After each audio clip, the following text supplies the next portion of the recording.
my fault because I gave him our code to fix the carpet. Ever wonder what effortless lying is? Meet Letecia Stauch, the wife of Albert Stauch, responsible for the murder of 11-year-old Gannon, her stepson. Can you tell me exactly what happened? I don't know if I'm supposed to call emergency or non-emergency. Sorry, I can barely talk, but my son was supposed to be home at 6 o'clock, and it's almost 7. She thinks she's a grieving mother reporting a missing child, but what she's yet to realize is that she's actually confessing to murder. Yeah, it's my son, and I'm freaking out because he's in the back of our car somewhere. I hope not, but, that's all I can think about. Detectives have spotted several inconsistencies in her interviews, plus they have already found something devastating on her phone, something that will destroy her in court. Because in here I even have what you entered in your phone, the stuff that you've entered and deleted, like blood is spurting from an arterial bleed, direct pressure not controlling. No. Well, somebody did from your phone. I don't like my stepson. No. I don't like my stepson. Should I get a divorce?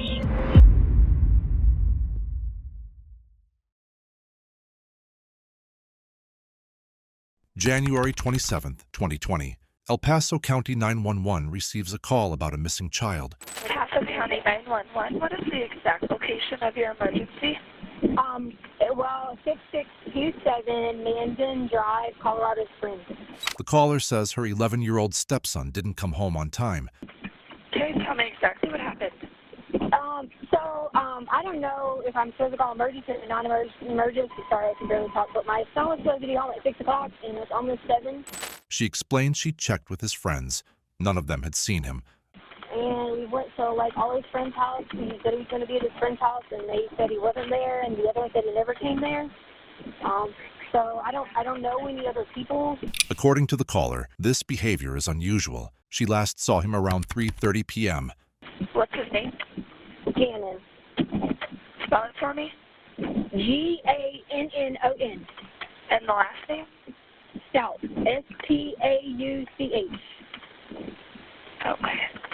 The call ends as officers are dispatched. At first, this appears to be a routine missing child report. Within hours, it becomes something no one involved was prepared for. When officers arrive at the home, they speak with the caller, Letecia Stauch, Gannon's stepmother. She tells them Gannon wasn't feeling well that day and that they ran errands together. He said he had already talked to my husband about being on construction. So he said he was going to his friend's house to play video games. And what time did he left at 3:30? I don't know the exact time because I was correcting his carpet thing downstairs. But the detectives noticed something immediately. Gannon didn't take a bike, clothes, toys, money, or anything an 11-year-old would normally bring.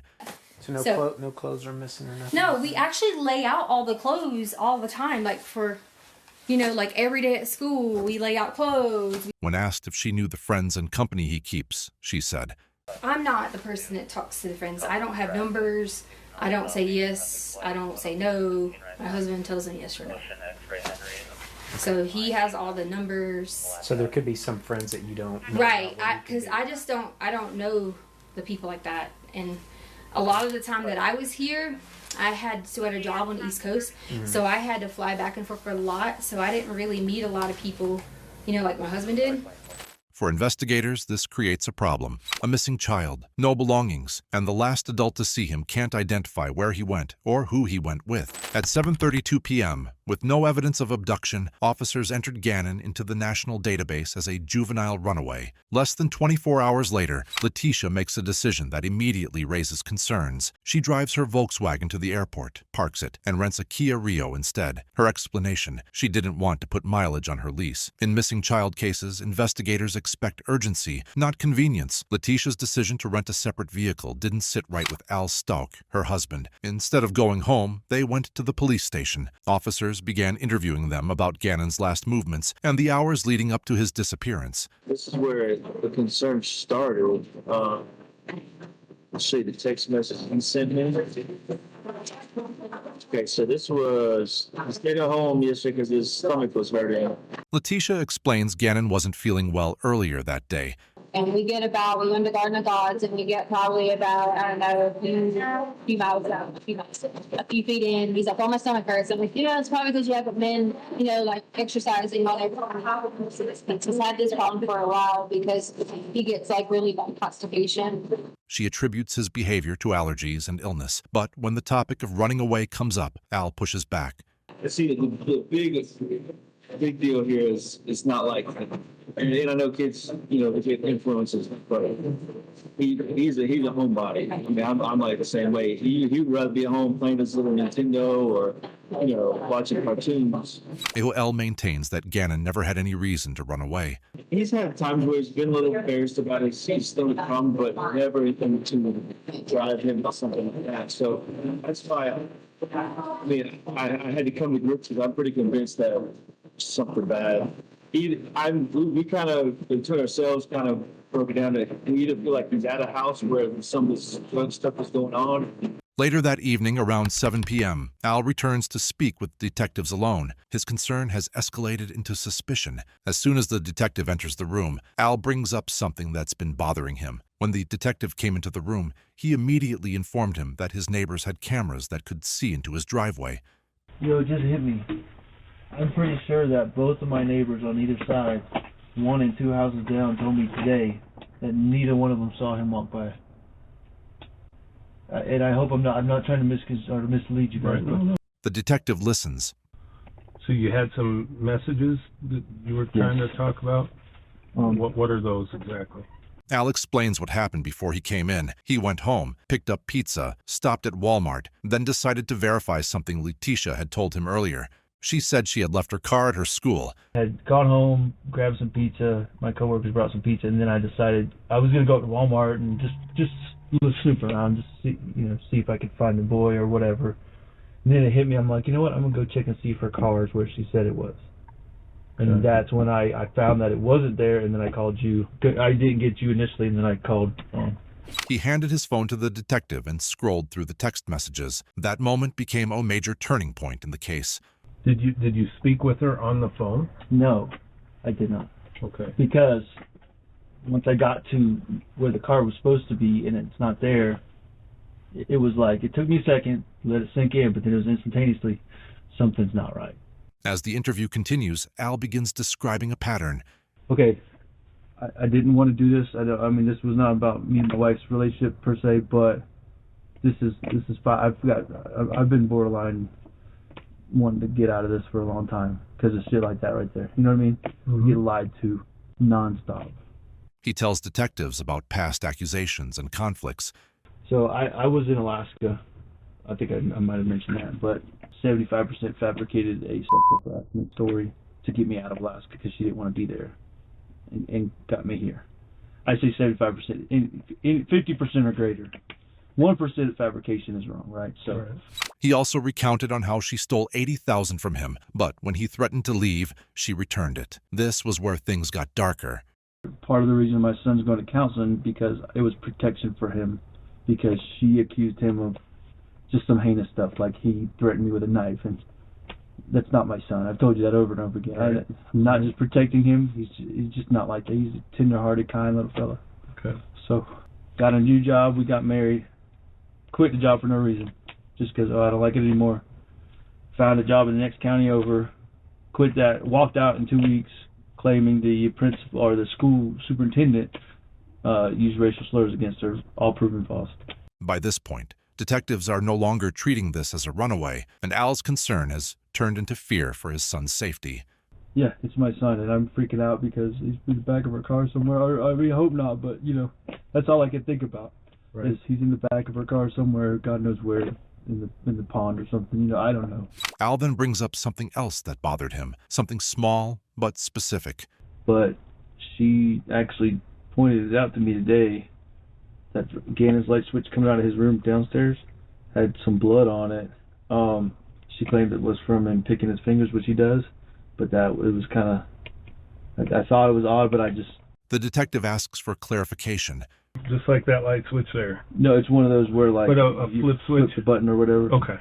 But square box type yes. thing. Okay. So like you go down the stairwell, his bedroom's to the left, immediately to the left. Okay. And it's on that wall right there. It's actually not in his room. It's the little small, short little hallway. Like, Okay. and she's like, I really got to clean that. And I'm like, okay, whatever, clean it. Okay. That detail changes the tone of the conversation, not because of what it proves, but because of what it introduces. So would you be willing to sign a search waiver for your house so we can go see if there's anything in the house that would help out this investigation? Yeah, absolutely. Okay. So I rent. Is that an issue? No. Okay. No, not at all. Yeah, absolutely. Would you be okay with us downloading your phone? My phone? To get that stuff. To get that? Yep. I mean, yeah. Or you can screenshot it. Yeah, I can screenshot it. I can do all that. The detective also promised to go to his house and check on his daughter. We will, we'll get the search done real quick. Shouldn't take much. And then, get Lena down here. I will probably talk to Lena. Okay, and just ask her a few questions.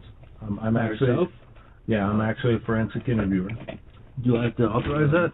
By now, several claims have quietly collapsed. Gannon never rode his bike out. Neighbors never saw him leave. Letecia's car was never at the school. Each explanation fails independently. Together, they leave only one conclusion. Gannon didn't leave on his own. While Al remains at the station, his phone rings. Hi, Al. This is Katie Blake with Channel 5 News. We spoke just a little bit ago. Yeah.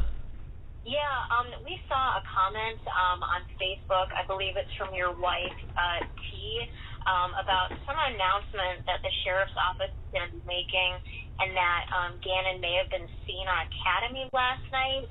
Are you able to give us any information about that? Al shuts it down. He makes it clear he's at the police station. No announcement has been made. But detectives notice something else. Letecia didn't create the post. She joined it, added comments, confirmed false information, redirected attention. But what was she hiding? While Al is still with the detectives, Letecia sends a message to Detective Bethel. She accuses him of plotting against her, claims someone inside the department is feeding her information, says she's being set up. The response is simple. Come talk to us. She doesn't. Letecia does not appear for an interview until January 30th, 3 days later. When she does, she arrives in a freshly cleaned black Volkswagen Tiguan. By the end of that interview, the focus of the investigation shifts entirely, and the case is no longer about a missing child.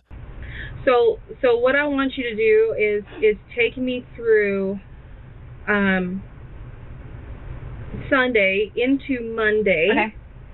And be as detailed as possible as to what you were doing, who was there, where you were at, how long you spent, etc., etc.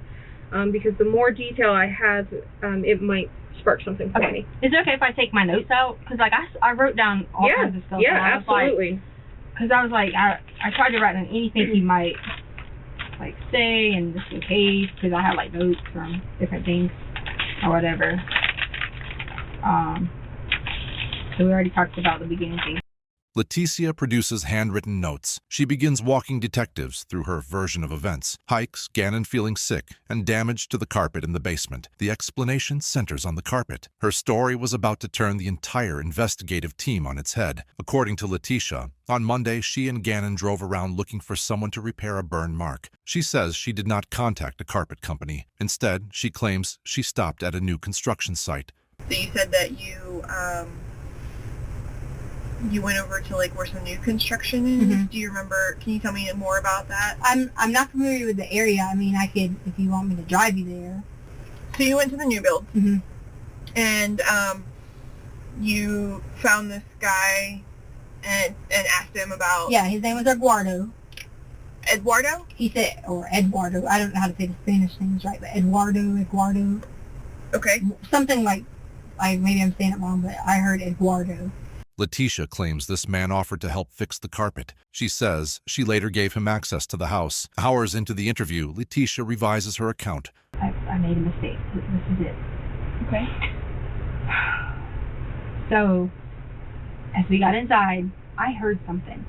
But I didn't think anything about it because I thought, maybe Gannon was like doing something. Maybe we were like doing whatever. Mm-hmm. And the guy was in there. And I gave him the code. The guy from the... Yeah, it's all my fault. Because I gave him our code to fix the carpet. Okay. And I shouldn't have. According to Letecia, while in the basement, the man assaulted her. She says Gannon intervened. Then she says she lost consciousness. When she woke up, both the man and Gannon were gone. Okay. And I heard something, and so I walked to the storage closet to open the storage closet. And when I do, it's him. And he was standing in there, and he had on gloves. In the storage closet? Yes. Okay. He had one of the guns. She continues describing fragmented memories. So I kind of like blacked out just a little bit. And so all these things are going through my mind as I'm blacked out.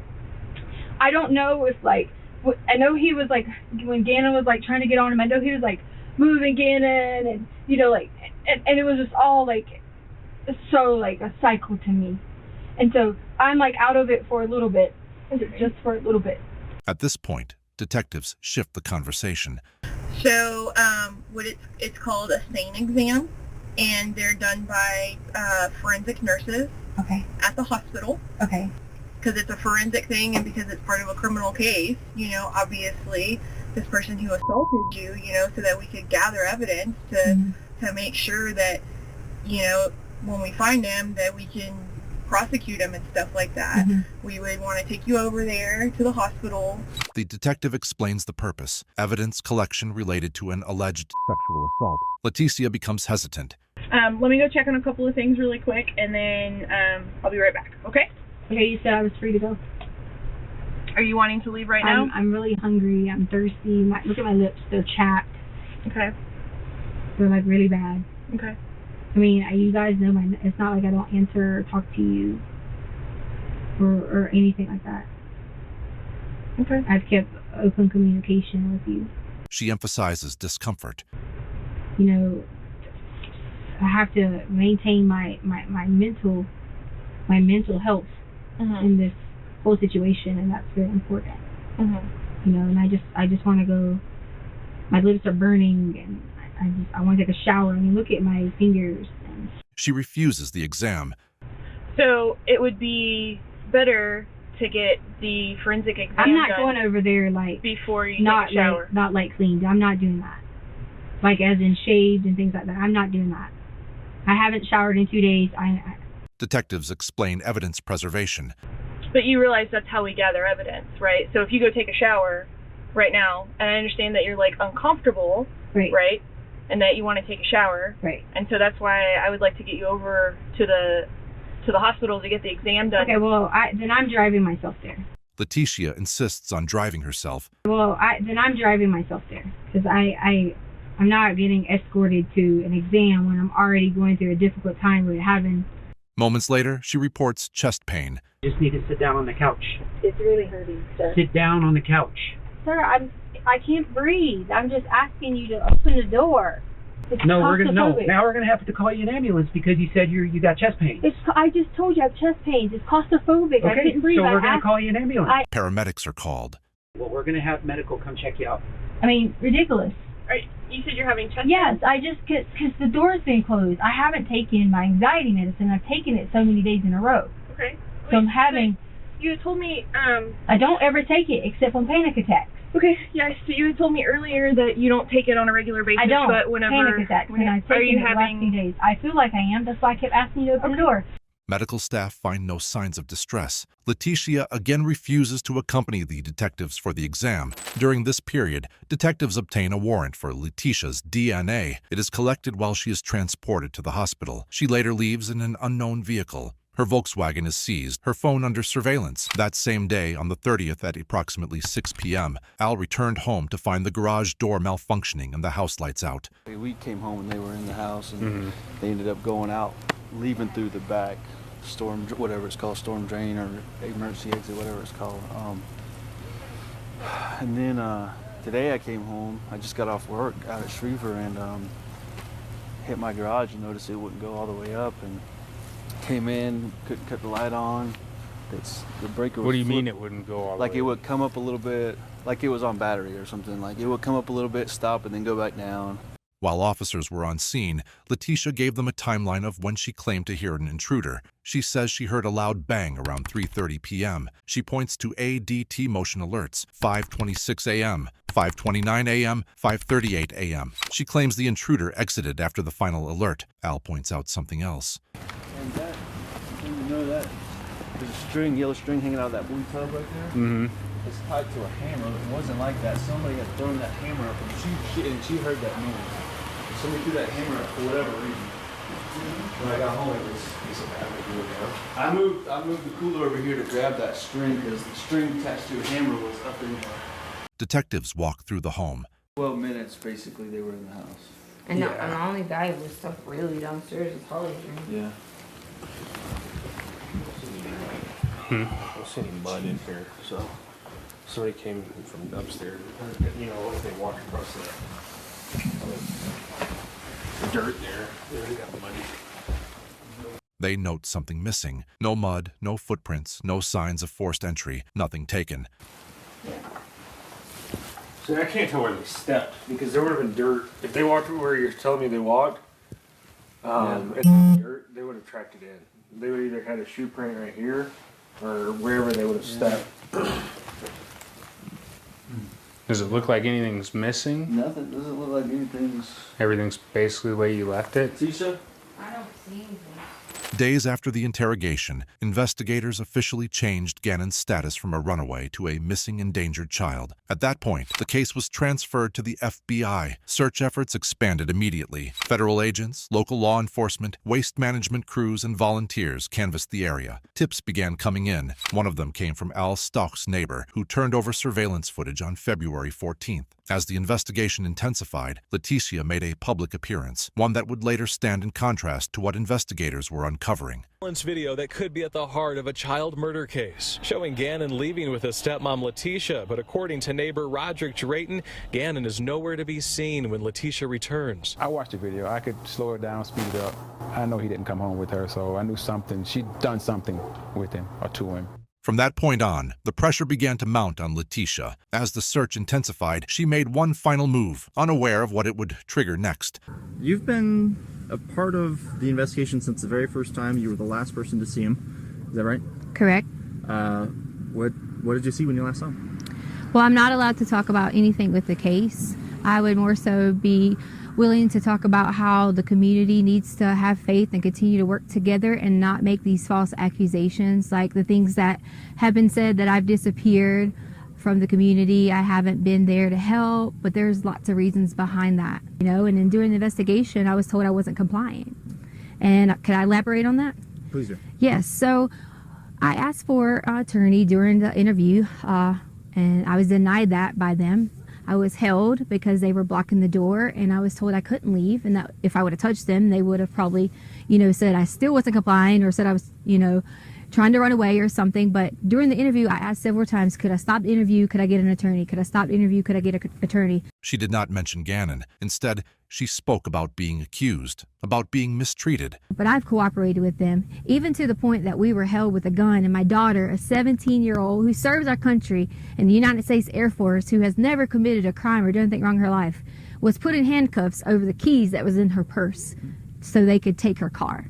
Those claims would later be contradicted by recorded interviews and police reports. Neither Letecia nor her daughter had been held at gunpoint. The vehicle seizure was legal, and investigators already had something else, her phone. A forensic review of Letecia's internet search history revealed several searches, including, "I don't like my stepson. Will a humidifier help with smoke effects? Blood is spurting from an arterial bleed. How to get blood out of sheets." Text messages between Letecia and her daughter showed instructions to purchase a carpet cleaner, garbage bags, and baking soda. Vehicle GPS data showed that on January 28th, between approximately 7:30 and 10 p.m., the car traveled through Douglas County, including Highway 105 and South Perry Park. Forensic testing later detected blood on the rear bumper. At that point, investigators returned to the house. Inside, they found cleaning items, a carpet brush, vinegar containers, and a 9mm handgun. DNA testing confirmed the firearm belonged to Letecia, but the most significant discovery came from a room that had not been thoroughly examined during the first search, Gannon's bedroom.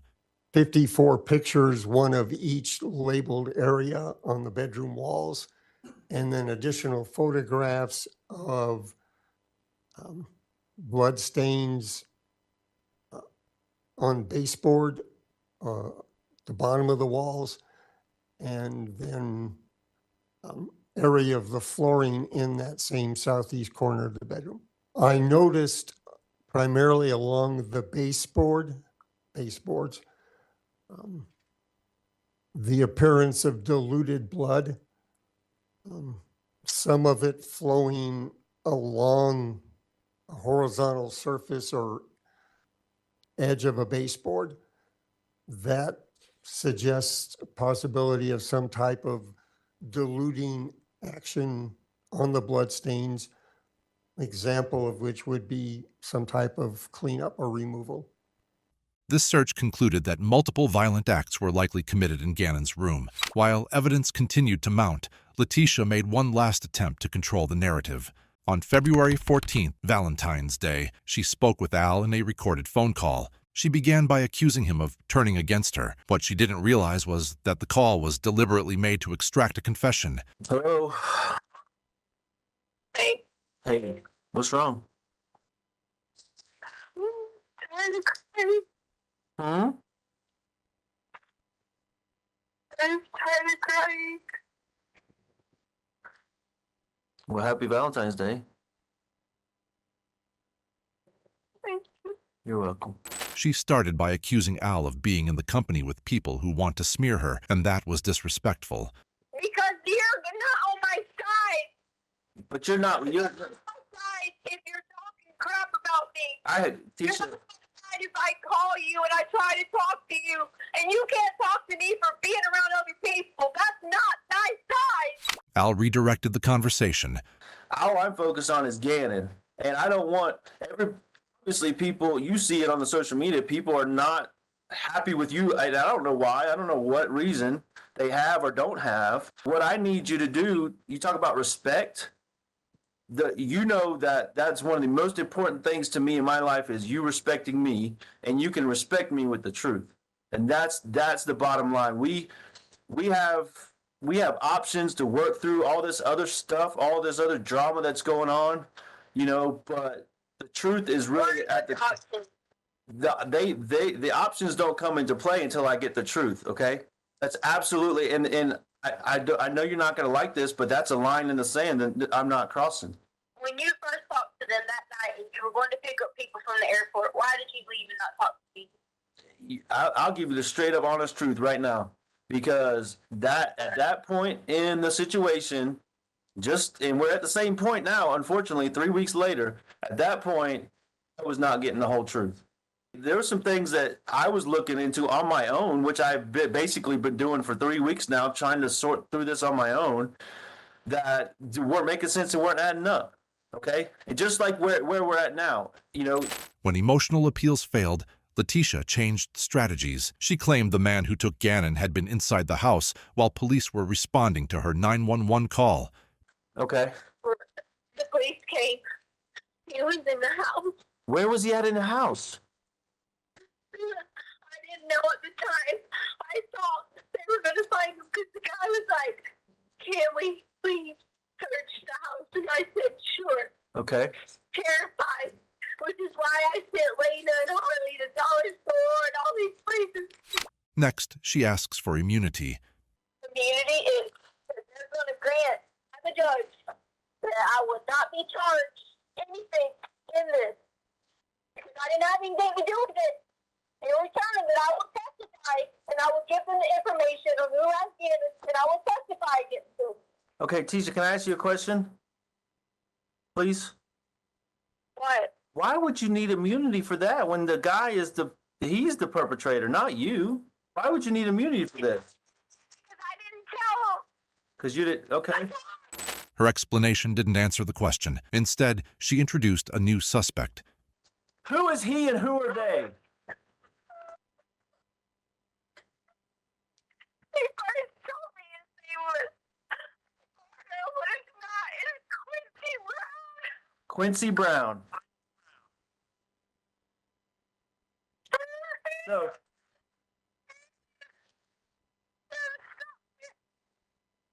So Quincy Brown is the one who has him. What was he driving when he was following you?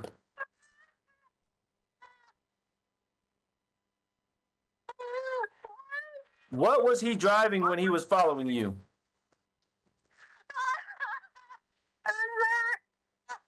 What? A red car.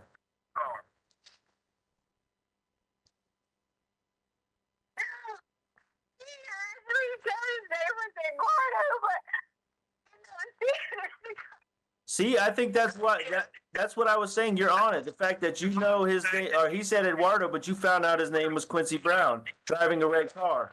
Quincy Brown was a known fugitive sex offender in the county, but Al wasn't buying it. He immediately pointed out that this version contradicted her earlier stories, the Mexican guy, and Eduardo. Al called out the inconsistency. He asked how anyone could jump into a locked moving truck, and in that moment, the story collapsed under its own weight. Okay. All right, so, yeah, let's stop for a second because, all right, listen, I'm going to be straight up again because I'm getting frustrated again because this is even more bullshit than the original 17 stories, okay? I mean, no guy jumps in your truck. The car is locked when you're driving unless you stop and open the doors. Anyway, I'm not going to pick it apart. It's bullshit, okay? The detectives already had enough evidence. On March 2, 2020, Letecia Stauch was arrested in South Carolina by the FBI and local law enforcement following a murder warrant issued in Colorado Springs. She was placed in an FBI interrogation room, and even then she still couldn't resist the urge to lie effortlessly. Well, so I'm getting charged with what now? So you were charged in... the judge in Colorado Springs signed off. So the way this case worked was El Paso County got the original case. They didn't have enough manpower to work it. Okay. So they called the FBI. But I can't help you unless people are willing to help me. And I did offer every opportunity to sit down and talk with not only my husband, but with Landon to try to come up with the best plan to do it. I really did. And I've been begging every single day, please, please, please don't say this, okay? I know you're expert in your field, okay? I know you may say you have whatever evidence you have, but it's just not true, okay? It's not. It's not true that Gannon's dead. Then she reinstated the request for immunity and protection. And on that same note, I'm also going to need other people in Colorado protected. And see, people say FBI can offer that protection. We can. How? If it involves if it involves finding an 11-year-old, then we can. And it means that we can have new identities. So I'm with the FBI, where when a child goes missing, if they're underage, right, then we can get involved, and it can be even a kidnapping. So if Gannon is moved from one point to another without his, will, then it's a child kidnapping. Right. And so that's what we're working this as. Agent Gruing wasn't going to let her waste his time, so he asked.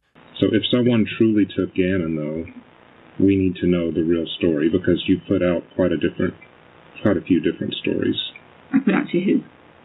To you. Well, we heard a lot of the stories to Al. To Albert? The FBI had monitored Letecia's phone calls for weeks. They had heard every version. I'm not going to judge you here, Letecia. Whatever. To him was the reason I already knew someone was listening to him. Mm-hmm. But because of him not ever being supportive, and I tried originally to talk to him when he first got there, that was the only reason I said those things to him, was just because I was out of anger and out of hurt and not being able to have support. It was nothing to do with Gruing moved on. He explained that forensic teams had processed the house. They found body fluids throughout the home and garage. Instead of responding to that, Letecia began talking about Gannon's childhood, his medication, and his intelligence. She described herself as attentive, organized, involved. Because in here I even have what you entered in your phone. The stuff that you've entered and deleted. Blood is spurting from an arterial bleed. Direct pressure not controlling? No. Well, somebody did from your phone. I don't like my stepson? No. I don't like my stepson. Should I get a divorce? You looked up, I want immunity because it was gang related. And this sounds like, find me a new husband, find me a rich guy who wants to... She tries to play the trust card again on Agent Gruing. I didn't do it. Okay, well then help me find out who did. Who did what? That to Gannon in his room. Done what to Gannon in his room? There's a pool of blood in the corner. Okay. That's Gannon's blood. Okay, so You're saying now this is where I have a hard time knowing whether you're like, okay, trust you or not, all right? Agent Goering reminds her of the implications of not cooperating with them. Everyone, my family, my mom, everyone. And you can think that... But right now, Letecia, I mean, you can go down that road, but it's not going to save you in court. Because you're the last adult with him. At this point, Letecia thought she was still in control of the narrative, but the agents already had more evidence, and she was about to realize it. What is an Alford plea? Did you figure out what an Alford plea was?